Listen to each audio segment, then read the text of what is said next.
स्वागत है आपका खोजी खजाना टाइम्स न्यूज में। आइए देखते हैं खबरें विस्तार से। विगत 15 जुलाई को रात्रि 8:30 बजे मुखर्जी नगर बाणगंगा सांवेर रोड पर रहने वाले लिफ्ट व्यवसायी जो कि श्री राष्ट्रीय राजपूत करनी सेना दहेज विरोधी इकाई के प्रदेश उपाध्यक्ष भी हैं, उनके साथ कुछ लोगों द्वारा मारपीट, अपहरण एवं जान से मारने की धमकी देने का मामला सामने आया है। उक्त वाकया रविंद्र सिंह भदौरिया पिता कप्तान सिंह भदौरिया के साथ घटित हुआ है। इस मामले में पुलिस द्वारा ढुलमुल रवैया अपनाने एवं आरोपियों के खिलाफ मामूली धाराओं में प्रकरण दर्ज करने से पीड़ित के साथ अन्याय हुआ है। मामले की जानकारी जब श्री राष्ट्रीय राजपूत करनी सेना के राष्ट्रीय महासचिव एवं दहेज विरोधी इकाई के प्रदेश अध्यक्ष श्री सुरेश सिंह सोनगरा को लगी तो उन्होंने तत्काल पुलिस के वरिष्ठ अधिकारियों से मामले को संज्ञान में लेकर दोषी तत्वों के खिलाफ सख्त से सख्त कानूनी कार्यवाही करने एवं आरोपियों को बचाने के लिए मामूली धाराओं में प्रकरण दर्ज करने वाले पुलिस कर्मियों पर भी कार्यवाही की मांग की है।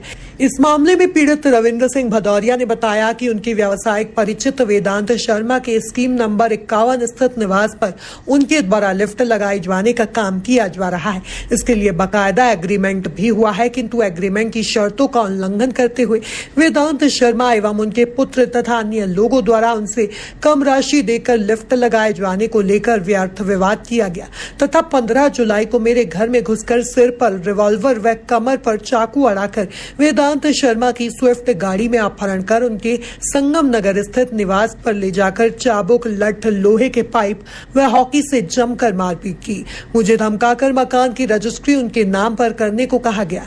इस दौरान मुझे चेक पर भी जबरदस्ती हस्ताक्षर करवा लिए गए। बड़ी मुश्किल से मुझे छोड़ा गया। इस मामले में जब मैंने तत्काल बाणगंगा थाने पर शिकायत की तो गंभीर अपराध होने के बाद भी आरोपियों के खिलाफ मामूली धाराओं में प्रकरण दर्ज किया गया। आरोपी अभी मुझे जान से मारने की धमकी दे रहे हैं। पुलिस द्वारा मामूली कार्यवाही से उनके हौसले अब बुलंद हैं। इस मामले में मैंने जब श्री राष्ट्रीय राजपूत करनी सेना के राष्ट्रीय महासचिव श्री सुरेश सिंह सोनगरा को अपनी पीड़ा बताई तो उन्होंने मुझे हौसला रखने एवं पीड़ा इस घड़ी में संपूर्ण राष्ट्रीय राजपूत करनी सेना के मेरे साथ खड़े रहने की बात कही। इस मामले में श्री राष्ट्रीय राजपूत करनी सेना के राष्ट्रीय महासचिव सुरेश सिंह सोनगरा का कहना है कि बिना कोर्ट की परमिशन के तो पुलिस भी 3rd डिग्री का इस्तेमाल नहीं कर सकती। ऐसे में किसी भी व्यक्ति के साथ इस तरह से गंभीर रूप से मारपीट करना, अपहरण करना और हत्या की धमकी देना निश्चित रूप से घोर अपराध है। पुलिस को ऐसे मामले में संगीन धाराओं में प्रकरण दर्ज करना चाहिए। श्री सोनगरा ने पुलिस प्रशासन के साथ भाजपा के राष्ट्रीय महासचिव कैलाश विजयवर्गीय एवं विधायक रमेश मेंदोला से भी आग्रह किया कि शहर में लॉ एंड ऑर्डर की स्थिति को बनाए रखने के लिए ऐसे अपराधियों के खिलाफ कड़ी से कड़ी कार्यवाही का निर्देश देवे। रविंद्र सिंह भदौरिया श्री राजपूत करनी सेना प्रदेश अध्यक्ष उपाध्यक्ष भी हूँ।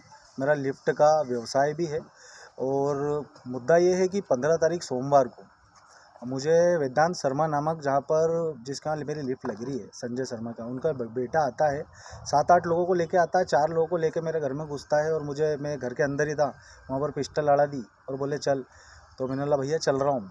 तो ऐसे करके चौराहे तक लेके गए, वहाँ पर उसकी स्विफ्ट कार खड़ी थी, ये 7-8 लोग हो गए और पिस्टल की नोक पे चाकू वगैरह की, मुझे स्विफ्ट में बिठाया, धक्का मुक्की करी ज़बरदस्ती, फिर इसके बंगले पे ले गए। मतलब एक तरह से अपहरण ही है। मेरे को उठा के ले जाना, मैं मना भी कर रहा हूँ कि भाई जो भी बातचीत है अपन थाने चल के कर लेते हैं। बोले थाना क्या बिगाड़ लेगा, वहाँ तो पैसे दे देंगे हम लोग, थाने की कोई औकात नहीं है, ये बोले सब। तो फिर वहाँ ले गए, ले जाते के साथ वहाँ पर 4-6 लोग और थे। फिर उसके पिताजी आए तो उन्होंने भी हंटर, चाबुक और लेकिन सबने मुझे अंदर जाते के साथ हॉल में पीछे के रूम में धक्का देते हुए ये 15-20 लोगों ने घेर लिया मुझे और ये मारना चालू कर दिया। करीबन 1.5-2 घंटे तक मारते रहे। फिर उसके बाद पीछे से मेरे माँ बाप भी आए वहाँ पर बंगलों के अंदर। वहाँ आने के बाद उन्होंने बोला भैया ये क्या बात है, तो उन्होंने उनको भी गाली गलौज और थोड़ा बदतमीजी और हथियारबंद लेस थे सब। और मेरे माँ बाप बुजुर्ग, अब हम लोग कुछ कर नहीं सकते, तब भी मारते रहे, फिर उनके सामने ही मारते रहे। तो इन्होंने फिर कार मेरी घर पे जो खड़ी थी, रात को 2 गुंडे और भेजे और कार मंगवा ली वहाँ से। कार के अंदर कुछ नकदी थी, 60-65 हज़ार रुपये आसपास, वो रख ली। उसके अलावा एक ब्लैंक चेक था जो इन्होंने रख लिया, साइन करवा लिया मुझसे। उसके अलावा आरसी कार्ड रख लिया और कुछ आधार कार्ड वगैरह, पैन कार्ड, ये सब उन्होंने रख लिया। रखने के बाद बोलते हैं कि बोले अब एक काम कर, लिफ्ट लगा, नहीं तो 5 लाख रुपए अब भी दे और मकान की रजिस्ट्री भी नामे कर, हमसे बड़ा कोई गुंडा नहीं है। बोले हम बताते तेरे को कि क्या है, तू ठाकुर है, क्या है, फलाना ढिमका, बहुत कुछ बोलते रहे, अनाप शनाप मारते रहिए। किस बात का लेन देन है आपका वेदांत? लेन देन मेरा ये है कि बस मेरा जो लिफ्ट का है मामला है तो वो बता दे मुझे कि अगर मैंने नहीं लगाया हो तो। उन्होंने 3 लाख रुपए दिए तो मैंने 3.5 लाख रुपए का माल लगाया है ना उनके वहाँ। अब मैं किसी का बंगला बनाने के लिए मेरा घर बेच के थोड़ी ना लगाऊंगा। बाकी का जो कॉन्ट्रैक्ट है पेमेंट देना चाहिए था उनको। और अगर उनको लग रहा था अगर वो सही होते तो थाने पे बुलाते या मेरे को कोर्ट में भेजते। अगर कुछ भी आपका बंगला बन रहा है, किसी ने पैसा खा लिया, नहीं कर रहा, तो आप क्या कार्रवाई तो करोगे ना। पर उन्होंने ये कार्रवाई नहीं करी, उन्होंने गुंडे ही दिखाई। फिर आपने इस बात की शिकायत थाने वगैरह पे की तो मैंने क्या हुआ? इस बात की शिकायत जब मैं थाने गया तो वहाँ पर मुझे एमएलसी के लिए भेज दिया गया, मेडिकल के लिए। और अब भगवान जाने की क्या बात थी, जब तक मैं आया मेरी रिपोर्ट निकाल के तैयार कर, मेरी गैर हाजिरी में रिपोर्ट बना दी उन्होंने। एफआईआर करके हल्की फुल्की रिपोर्ट बना के निकाल दी कि मैं गया था और बातचीत हुई, थोड़ी बहुत मारा मुरी हुई। पर इससे कहीं ज़्यादा आघात हुआ है जब उन्होंने मेरे माँ बाप के सामने भी हरकत करी। और सड़ी सी बात के लिए कि भैया अगर वो बोलता तो हम उसको बोल रहे हैं कि भैया तुम्हारा काम है, पहले बैठ के बात कर लो। पर वो कंटिन्यू गुंडे ही बताते जा रहा। उसको ये भी था कि मैं करनी सेना में हूँ तो तू कर क्या लेगा। तो बहुत सारी चीज़ें थी और उन्होंने उसकी जो गुंडई हो जो क्रूरता दिखाई, तो फिर मैंने कानून की शरण ली। पर कानून ने मेरा साथ नहीं दिया। और मेडिकल पे भी काफ़ी लगी हुई है मुझे सारी चीज़ें, पर हल्की फुल्की रिपोर्ट बना के फिर उसके बाद में मैंने जब संज्ञान नहीं लिया गया इनके द्वारा तो फिर मैंने ऊपर तक गुहार लगाई। सीएम साहब तक भी मैंने, मोहन सर तक मैंने पर्सनली उनको आवेदन भेजा हुआ है। सीएम हेल्पलाइन में भी मैंने कंप्लेंट करी है, कम से कम 60 से 70 कंप्लेंट कर चुका हूँ, पर सुनवाई नहीं हुई। कमिश्नर साहब तक गया, उन्हें भी आवेदन दिया, उनसे भी मिला। डीसीपी साहब के पास गया, उन्हें भी आवेदन दिया, उनसे भी मिला। एसीपी साहब के पास गया, उनसे भी आवेदन दिया, उनसे भी मिला।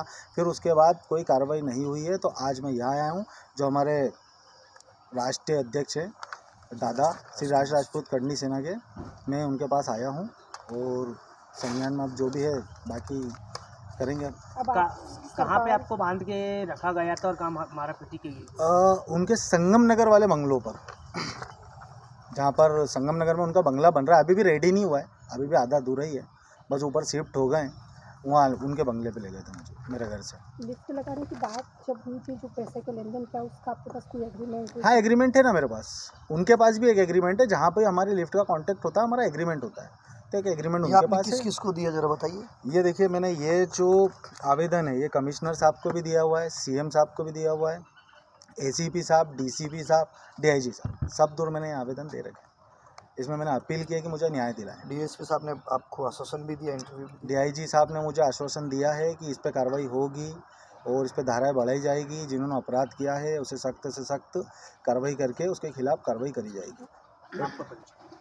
मेरा नाम रविंद्र सिंह भदौरिया, श्री राजपूत करनी सेना प्रदेश उपाध्यक्ष। और आप न्याय दिलाने की बात कर रहे हैं, कैसे न्याय दिलाएंगे? देखिए, कोई पहली बात तो मैं कोई न्यायाधीश नहीं हूँ जो न्याय दिला सकता हूँ, और ना मैं कोई आईएएस और आईपीएस हूँ। मैं एक सामाजिक का एक जवाबदारी व्यक्ति हूँ, जो मेरे सर पे पगड़ी पहनी है, समाज की जवाबदारी। और समाज का मतलब सिर्फ राजपूत समाज या भदौरिया जी है इसलिए नहीं, समाज का मतलब इस भारत देश में जितने भी समाज रहती है वो सब सर्व समाज हमारी समाज है। इसीलिए मैं राष्ट्रपुत्र लिखता हूँ। मैंने सबसे पहले ये संज्ञान मामला जब तक मेरे पास में पूरी छानबीन में मुझे पाया गया ये पूरा कि प्रशासन से भी मैंने बात की, थाने में भी बात की। मैंने थाने में बात करने के बाद उन्होंने मुझे आश्वासन भी दिया कि सोनगरा जी ये बिल्कुल लापरवाही नहीं सही जाएगी। लेकिन मैं आपसे सबसे एक ही बात कहना चाहता हूँ, ऐसा ये सर्वश्रेष्ठ मध्य प्रदेश में एक शहर का नाम है इंदौर शहर, जिसे कहते हैं दादा कैलाश जी मंदोला जी के क्षेत्र की बात ही है ये।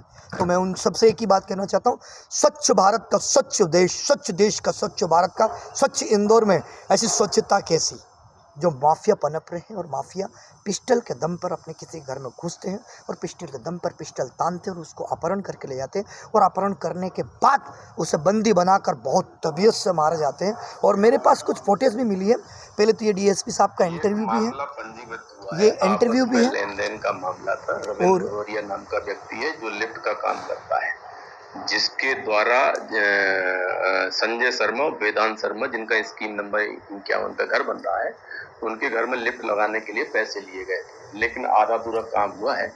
इस पर से इनके द्वारा रविंद्र भदौरिया को बुला करके और उनके साथ मारपीट की गई। उस पर से एमएलसी करवाई गई है और विसम्मत धारा में प्राथमिकी दर्ज कर ली गई। सुनना है इस इंटरव्यू पूरा। ये आपसी लेन देन है, पैसा लिया गया, काम पूरा नहीं हुआ है, ऐसी चर्चा है, ऐसे तथ्य अभी तक आए हुए हैं। लेकिन मारपीट का किसी को अधिकार नहीं है, क्योंकि ऐसी हरकत हुई है उस पर से मेडिकल करवाया गया है और विसम्मत धारा में प्राथमिकी दर्ज कर ली गई है। आए हुए हैं उनके मुताबिक विसम्मत धाराओं में प्राथमिकी दर्ज कर ली गई है। अन्य कोई तथ्य आता है तो उन तथ्यों प्रशासन भी कह रही है कि भाई उनका अधिकार नहीं है, लेकिन एक बात यहाँ पे थोड़ी सी झूठी घुमाई गई है। मैं उसी लॉ एंड ऑर्डर तोड़ने की बात कर रहा हूँ, मैं उसी व्यक्ति की बात कर रहा हूँ जिस व्यक्ति मेरे साथ बैठे, उनके साथ गवाह साक्षी ये बैठे, इनके साथ भी बदतमीजी की, इनको भी अपहरण में साथ लेके गए थे और ये गवाह भी बने उस चीज़ का। मैं बात कर रहा हूँ संविधान की। यदि कोई राजपूत या कोई व्यक्ति संविधान तो संविधान के चिल्लाने वाले ठेकेदार कहाँ हैं आज, जो संविधान को इतने रोता जा रहा है। देश में स्वच्छ भारत के में स्वच्छ देश इंदौर में इतनी गंदगी दे, इतने माफिया पनप रहे हैं। और साथ में मेरी मांग क्या है, मैं आपको एक साफ अक्षरों में साफ मीडिया के सामने रखना चाहता हूँ। सबसे पहले संविधान को तोड़ा उसको तोड़ो, जिसने लॉ एंड ऑर्डर को तोड़ा उसको ख़त्म करो, सज़ा लॉ एंड ऑर्डर को तोड़ा उसको मिलनी चाहिए। हाँ या ना अमित जी, मैं आपसे सॉरी आपका नाम क्या सर, दीपक जी, मेघा जी, मैं आपसे सवाल पूछना चाहिए, उसको सज़ा मिलनी चाहिए नहीं मिलनी चाहिए। फिर मेरी ये डिमांड है कि जिस प्रकार एफआईआर में पीड़ित वापस आता है, एफआईआर लिखते हैं, एफआईआर लिखने वाला ऐसा व्यक्ति कौन है जो एफआईआर में फेरबदलाव किया, किसके रूप में और किसके कहने पे फेरबदलाव हुआ है।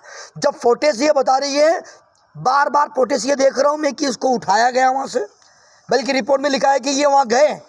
आदमी कोई व्यक्ति अपने खुद बेल मुझे मार, वो लाठी से मरवा नहीं आएगा। इसको किस तरह से मारा मैं आपको फोटेज दिखाना चाहता हूँ, देख के हैरान हो जाएंगे।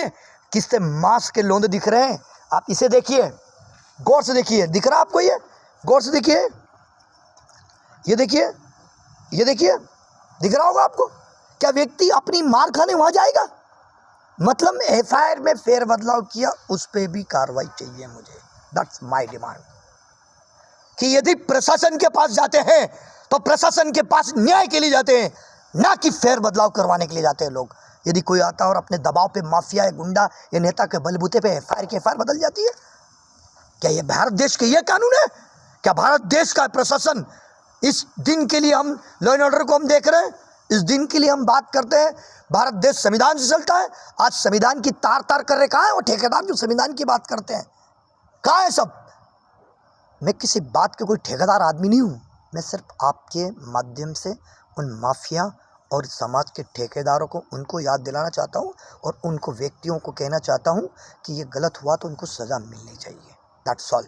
रही बात चाहे कैलाश जी दादा मंदोली जी उनके क्षेत्र की बात है, मैं उनसे निम्र निवेदन करना चाहता हूँ इस मामले को संज्ञान लें वो। दूसरा, अमित शाह, मोदी जी, रक्षा मंत्री, मुख्यमंत्री तक इनने आवेदन की कार्रवाई होनी चाहिए, ना कि यह कार्रवाई दबनी चाहिए।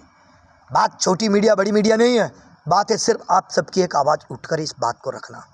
जय हिंद, जय भारत। मेरा नाम सुरेश सिंह सोनगरा, श्री राष्ट्रीय राजपूत करणी सेना से राष्ट्र महासचिव, श्री राष्ट्रीय राजपूत करणी सेना से धैर्य विरोधी इकाई से प्रदेश अध्यक्ष।